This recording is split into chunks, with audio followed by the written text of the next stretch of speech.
hapon okay na no, nataod na itong mga siling sa mga double wall natin. Ito, so ang kuha na preparation na para sa metal cladding para okay dia bintana na siya guys, munang bintana dia. So dira aircon, simbulanta nag frame da sa aircon sa babaw. So aircon na nga to 14. Ito para to sa mga boss katong nag-ingon sa kuha nga bitaw nga dili bitaw ma-polluted ang kaning tubular kay nipis kayo mabuslot. Pero kani boss nganong pakita na ko si mga boss nga na-polluted man siya boss. Ito boss so wala na ibangag pagka polluted. Muning agi sa 6011 yun no, pagkiskisan mo na yan musinaw na. So napakasulit ang 6011 pag gamiton nimo ang 1611 nga rad. So muning ang ayos, muning dili matipak na 6011 ang gamita.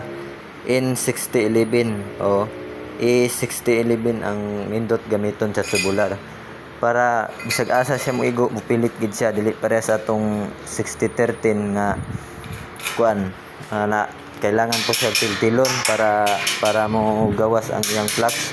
Pag di nimo tiltilon, pag sapaw nimo tong 6013 nagatay-tay na nya, wala day nakasulod sila long. Pero kining 6011 ang kalahian ani mga boss no, ang 6011 solid sa quality siya nga pagka luto no, depende sa kalayo kayo yung power ng kuryente.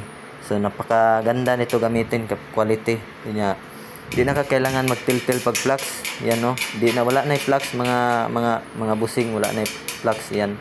So ito ang pinakamaganda talaga gamitin sa tubular, ang 6011. Mupilit man siya, kailangan mong may clearance para dili mo pilit. So depende na sa kamot, sa pulso sa kamot no, sa magamit. Basta sa akin napakaganda dito gamitin itong 6011. Dili na ka mahasol og tiltil og flux nya, pilit gidayon siya, dili pareha sa tong 6013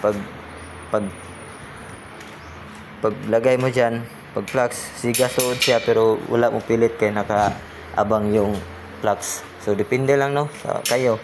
Ito naka-polluted yan mga busing. Ito. Okay, ito lang. Shout out sa everyone. Luzon, Visayas at Mindanao. Pwede yun i-polluted ang 6011 sa tubular mga brothers. Depende lang sa pagtirada sa mga kamay nyo.